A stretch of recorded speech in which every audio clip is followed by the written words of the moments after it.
Trapmore gang, there is a very, very dark raft of people all being exposed around Jeffrey Epstein, but one of the most diabolical and embarrassing exposés related to Epstein has been the guy that was allegedly his doctor, his biohacker friend, Peter Attia, and the revelations about him coming out have just been absolutely just so embarrassing, such a dark expose, and he has just got him absolutely just tongue-tied and twisted, trying to defend the indefensible and some of the most disgusting, depraved emails that you could possibly imagine that he was exchanging with Jeffrey Epstein. So,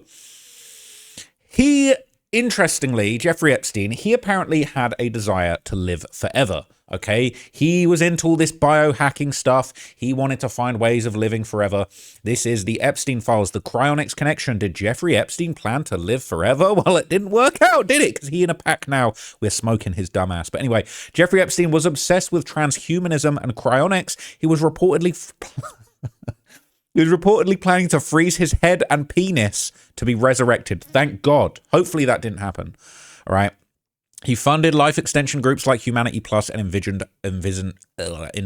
a eugenics project to seed the human race with his DNA. He did enough trying to seed the human race with his DNA, and thankfully his DNA is now in a spliff. But it says the quest for immortality, Epstein's obsession with living forever. While Epstein is known for his crimes, the New York Times reported he had a bizarre obsession with transhumanism. He reportedly believed that through technology and genetic engineering he could cheat death and live forever. It didn't work out, did it? Didn't work out. Freezing his head and penis, a bizarre preservation plan. According to the New York Times, he told associates he wanted his head and peen frozen after death. He believed it would allow him to be resurrected in future to spread his DNA, treating his own body as a biological legacy. Unfortunately, his DNA got spread all over a New York prison cell as he checked out. The Alcor connection links to Life Extension Foundations. Apparently he had close ties to figures involved with the Alcor Life Extension Foundation, a facility that freezes bodies. Now, if there was ever an organization that sounds like it's out of some kind of, James Bond movie where these are the villains, this would be it. Slate notes that his close associate, Marvin Minsky, served on Alcor's advisory board, fueling speculation about Epstein's own post-mortem plans. The baby factory plan seeding the human race, apparently at his Zorro ranch in New Mexico, and I'm going to do another video about that. Epstein reportedly planned to impregnate 20 women at a time. The New York Times cited scientists who described this as a eugenics project intended to seed the human race with his superior DNA. How did that work out? He apparently, the Times of Israel confirmed that Epstein donated $100,000 to Humanity Plus, a group advocating for the use of technology to expand human capacities, and the donation aligned perfectly with his narcissistic goal of using science to extend his own life. Stat News would report that Epstein surrounded himself with top geneticists from Harvard and MIT, and he would host science dinners to discuss DNA editing and using his wealth to access the cutting-edge biological research for his own interests. So, he basically, it was said in Genome, The Guardian, Epstein was fascinated by CRISPR and genetic engineering, and he viewed the human genome not just as a subject of study, but something he could hack to ensure his own biological superiority and survival. But he didn't survive this building. He didn't survive this building, unfortunately, okay? He didn't survive a tightly wound piece of fabric. He had a transhumanist dream and wanted to merge man and machine. His interest went beyond biology. The Byline Times reported he was deeply invested in AI, and he thought that eventually human consciousness, specifically his own, could be uploaded or preserved digitally to achieve immortality. He will be forever remembered as a piece of shit. So he kind of did get what he wanted. But he apparently had a failed ambition and died in a jail cell. Despite spending millions on these theories, okay, his plan failed. He would be found a pack. He would be found dead. He would be put in a spliff in a Manhattan jail cell in 2019. Instead of being frozen for a futuristic revival, he was buried in an unmarked grave. He was delusional, and it turns out that money couldn't buy time. But he would try his best. And while he was here, before he was in a pack, okay, another prominent figure in the field of longevity and preventative medicine would be Doctor for the Rich, Peter Attia, who is about to be dragged and embarrassed very extensively. But this is him. This is who I'm talking about. Dr. Attia wishes he was developing Alzheimer's now so he could forget about the embarrassing emails that he sent to Jeffrey Epstein. Okay, they were trying to... It's just probably spending a lot of time thinking about that relationship. He basically, all right, he was selling a whole program where you could basically, sign up for somewhere between $100,000 and $500,000, right? Probably on the higher end side, all right? He gonna finesse you. You could basically sign up. You could get a team of doctors, a team of nutritionists, a team of personal trainers, a team of hopefully not young women, all right? But they could try and extend your longevity as long as humanly possible. Something that Jeffrey Epstein was apparently interested in. Now, following the Department of Justice leak, Dr. Peter Attia's name reportedly featured in over 1,700 pages of released documents, okay? Says former Joe Rogan guest Peter Attia wants Epstein to live longer for the ladies, all right? He said, I can't talk now, but we should find 60 to 90 rigorously to rigorously go through the entire set of labs. Bit by bit is not helpful. Have you decided if you're interested in living longer? Brackets, solely for the ladies, of course. Well, lucky for the ladies, Jeffrey Epstein is in a spliff now. But, you know, at the time, all right, he was trying to get his live forever on, okay? People saying it's almost like a bunch of billionaire R-words and their lackeys completely infiltrated Joe Rogan's world over the last 3 years. Who would have guessed it? The Joe Rogan Experience needs to change its name to the Jeffrey Epsteiners Reunion. That's so funny. But anyway, there were a bunch of very, very embarrassing emails between Peter Attia and Jeffrey Epstein aired out publicly. This was going around on Twitter from Longevity Labs. They're saying, for those of you defending Peter Attia, saying he was just Epstein's doctor, he invited himself to the island on multiple occasions, and these were all after Epstein had been convicted of R-wording a child. My God, this is dark stuff, and still no public comment. Okay, this is a back and forth of Peter Attia saying to Epstein, do you ever spend time on Grand Cayman or other Cayman Islands? Epstein said, nope. He said, noting like LSJ, I bet. And he said, 0. There are other people there. And then he said, I need to visit sometime. He wanted people to come and visit his private island. He said, there's come to my island. There's people. I don't go to these other islands. All right. There's other people there. I don't want to be there. People saying, noting like little St. James, I bet. 0. There are other people there. Don't come to I don't go to the islands where there are other people. All right. He keeps it very, very secretive. Okay. And there would be more. Okay. There would be some kind of redacted image, okay, that says me too, and the subject has got a fresh shipment. And he says, please tell me you found that picture online, bastard. That's Peter Attia writing to Jeffrey Epstein. Whatever Jeffrey Epstein said, from what I understand, Peter Attia was saying some kind of longevity material he got. He said, I got a fresh shipment. And then Epstein sent a picture back saying me too with a picture. And he said, please tell me you found that picture online. He said, afraid not. And then Peter Attia said, the life you lead is so outrageous, and yet I can't tell a soul. He said, so that was two-part. He said, you, the biggest problem becoming friends with you, the life you lead is so outrageous, and I can't tell a soul. And then another picture would be sent. Okay, these two were flirting. People saying, well, that's fucking disappointing. You want the juice, just search fuck only. Don't thank me later because I'm scarred for life. All the images they talked about show up. Wow. That's crazy. I looked up keywords like ice cream, hot dogs, and pizza. I sincerely wish I didn't. That is crazy. I'm not going to do that today, but that is super messed up, right? People get thousands of items for the term it's tempting. Should I dig in? The Epstein library. You can search anything and search the full library. Attia. Peter Attia. Bunch of messages. There's a lot. What's the last? How many pages do we have? 186. There's not even enough time to go through all of this. Breakfast with Peter Attia. Oh my God. It's just give it a rest, will you? Give it a rest. Peter Attia. It is fucked. Okay, but obviously we just want to see the highlights because the highlights are what is the juiciest and the most salacious right now. But there's more. It says Peter Attia says he goes into Jeffrey Epstein withdrawal when he doesn't see him. He said, no, thank you. See you next time. Hopefully Jeffrey Epstein in town when I'm back in 2 weeks. I go into Jeffrey Epstein withdrawal when I don't see him. He replied, said, hopefully, with ho, like a girl, you know, like we be kidnapping these hoes. Hopefully he'll be here. Circle back before your trip, bracket, and you're very welcome for apartment. Glad it helped you out. 1,752 results if you search for Peter Attia in the Epstein files. Apparently there's over 1,000 emails between Peter Attia and Epstein. All right. Holy shit. Dude's cooked. All right. Fuck Peter Attia. Arrogant dickhead. This just confirms every feeling people had about this loser. And there were a bunch. Okay. I've not been able to go through all 1,700 of them, but we got a few A few choice ones here. This one's classic. Okay. From Peter Attia to Jeffrey Epstein. Said pussy is indeed low carb. Still waiting on results for gluten content though. What a funny guy. Okay. But probably most disturbing was one admission that he apparently made in one of his books. Okay. And this is apparently from him. It says, as his baby son laid in the ICU, Peter Attia told his wife that he was too busy with important work in New York City to fly home and see him. Turns out he was with Jeffrey Epstein, right? CBS News star hung out with Epstein as baby son fought for life. This is crazy. Attia remorsefully detailed how his wife spent 4 days alone in the ICU, pleading for him to come home with no avail. I stayed in New York busy with my important work, he wrote.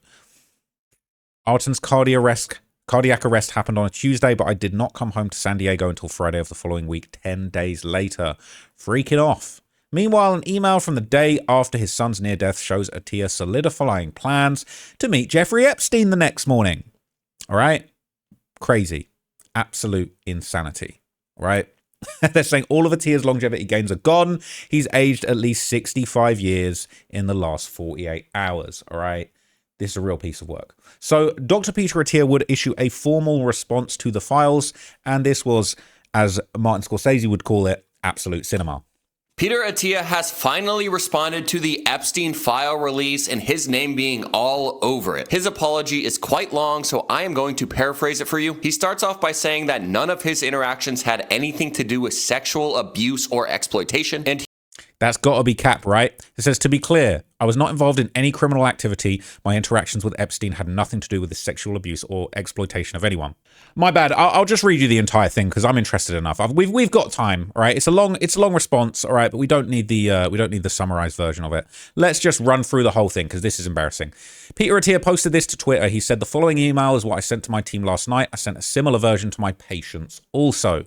You've put your trust, your credibility, and your hard work into what we have built together, and I take that responsibility seriously. You deserve a complete and honest account of what did and did not happen. I apologize that I did not get this out sooner, but I want to be thorough. The purpose of the DOJ releasing these documents is clear: to identify individuals who participated in criminal activity, enabled it, or witnessed it. I am not in any of these categories, and there is no evidence to the contrary. To be clear, I was not involved in any criminal activity. My interactions with Epstein had nothing to do with his sexual abuse or exploitation of anyone.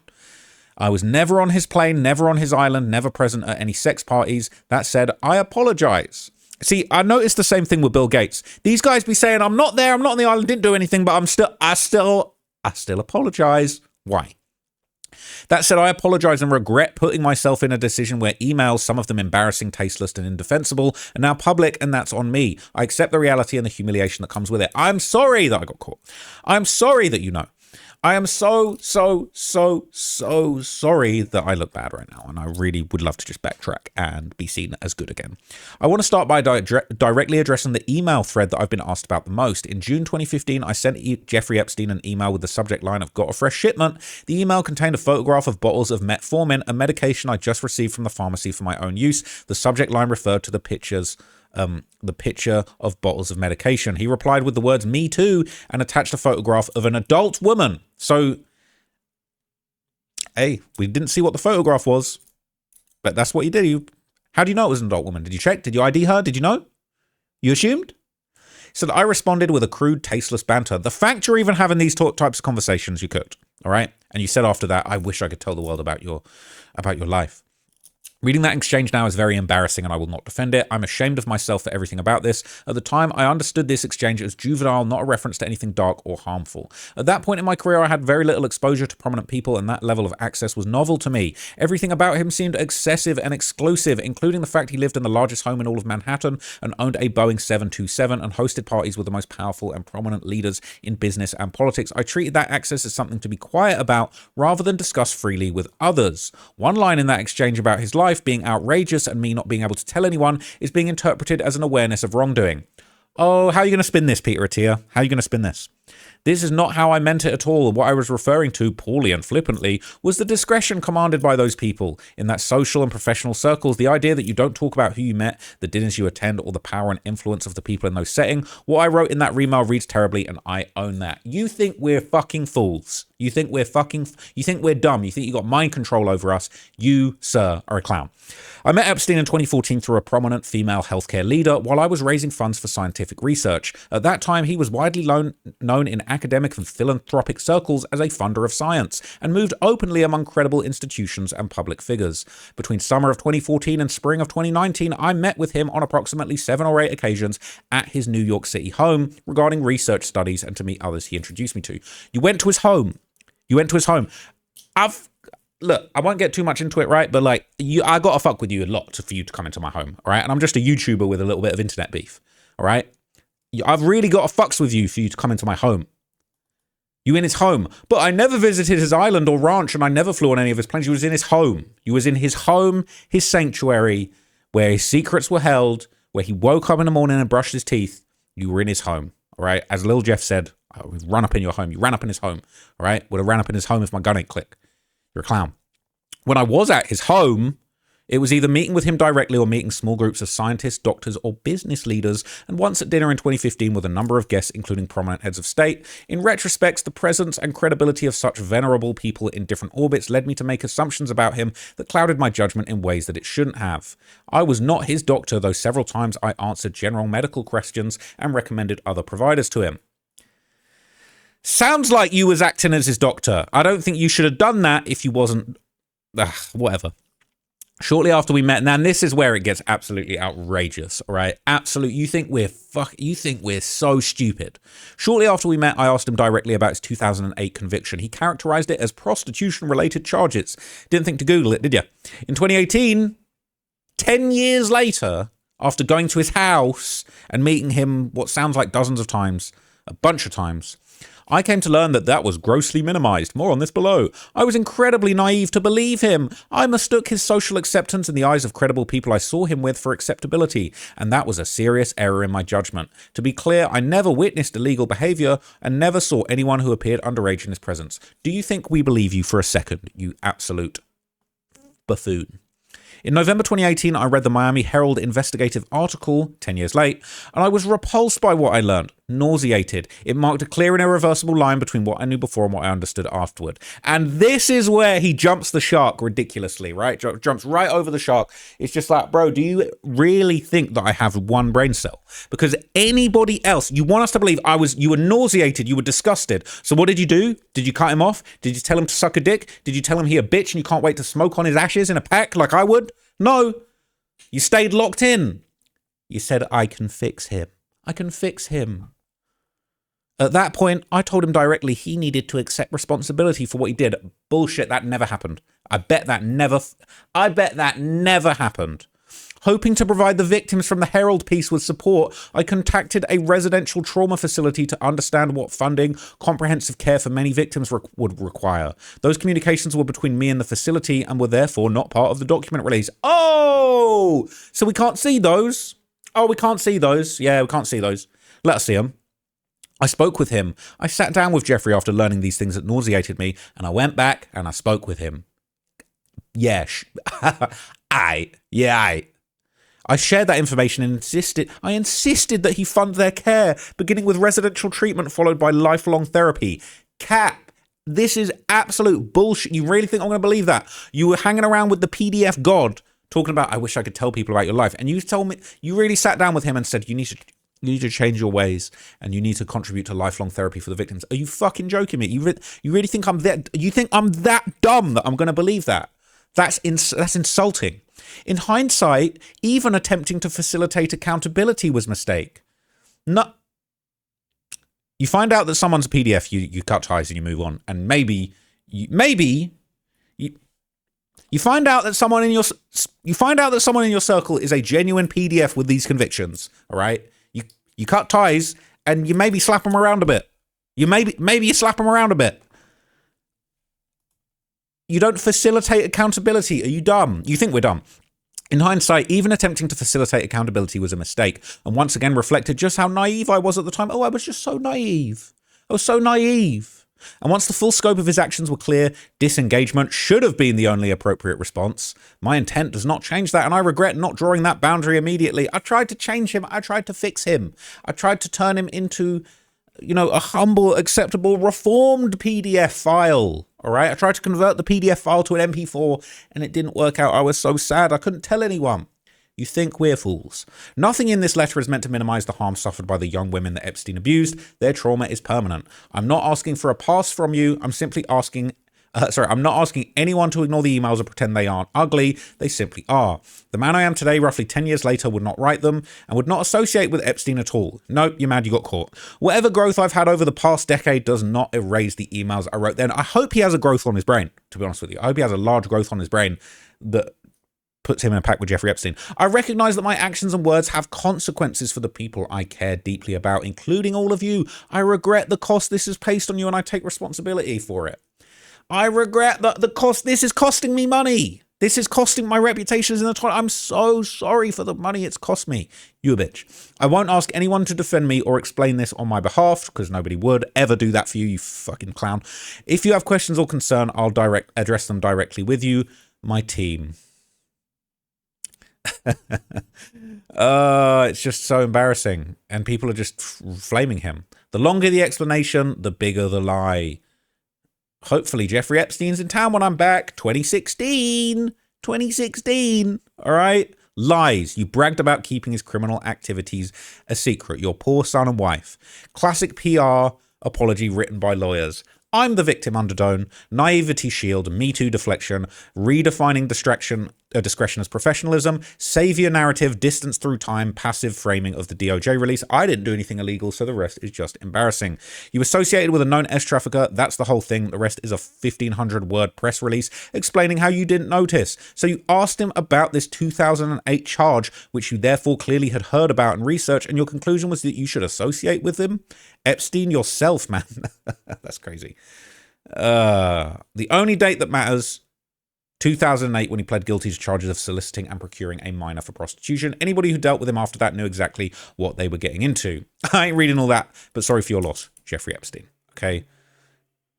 Your explanations don't make any sense when compared with what the evidence shows. It makes you look even more guilty. Below are Peter's flight details for a trip to Jeffrey's ranch next week. I didn't go to the island. I just went to his house and was booked to go to the ranch. He'll be arriving Tuesday and departing Thursday evening. He should arrive to Zorro around 3:30 to 4. What additional details do you need from me? Is there additional information I and or Peter will need regarding getting to the ranch and what to do upon arrival? Yeah. So, interestingly enough, okay, in the wake of this controversy and this absolutely bold-faced attempt to deflect accountability, okay, as of yesterday, Peter Rahal, the CEO of David Protein, would announce that Dr. Peter Attia had officially stepped down. And I'm not going to lie, okay? Dr. Peter Attia has stepped down from his role as Chief Science Officer at David. We remain focused on serving our customers. David Protein is nice. I've had a couple of these David bars before. They're actually really nice. Little did I know, all right? Little did I know that this piece of dirt was associated with them. And, they kicked him out, all right? Why? It seems like he was rigorous when providing medical advice to Epstein, all right? Okay, we're not even gonna get into it. But bro, Peter Attia, man, you are a dirtbag, okay? You'd have been better off not responding. Like, you really got some God complex thinking, I can craft a response that will fix this. I can craft a response that will convince everyone that you really, really are the type of narcissist that really thinks I can weave my way, I can elicit sympathy. Bro, you should have just shut the fuck up. You should have just shut the fuck up. All right? Gone back to your trying to live forever.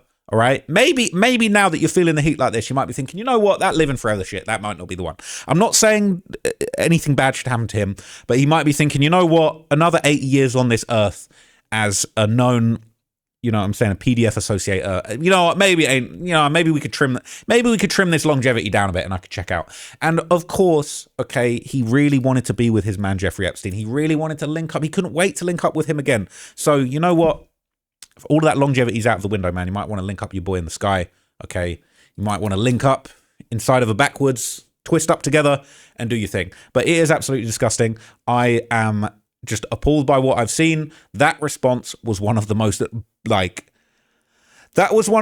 brazen attempts to like manipulate public opinion I've ever seen. I'm actually in shock. I can't believe anybody even has the gall to put something like that out in the wake of what was released in these files. But anyway, let me know what you guys think down in the comments below. I've got a couple more Epstein breakdowns that I'm going to do. I'll probably do them tomorrow because I've done 3 videos today. I'm going to do 3 more tomorrow, and I'm going to go and record something for my new channel, Influencers Exposed, which if you haven't checked out, you might not have seen it. I had a little bit of a disaster today. I had a whole hour-and-a-half documentary on Mr. Beast dropping on my main channel. I dropped it, and then within like 5 minutes of it releasing, it got flagged for apparently I broke the guidelines. So that's been taken down. I'm trying to get to the bottom of what's going on. I did drop another 30-minute video on my brand new channel, Influencers Exposed. So go and check that out if you haven't. But yeah, I'll give you more information about that. My little release that I was planning is completely botched. So it has been a bit of a shit day for me today. I'm not going to lie to you. But it could be worse. I could be Peter Attia. Catch you guys in the next video. Thanks for watching. I'm out, gang. Peace.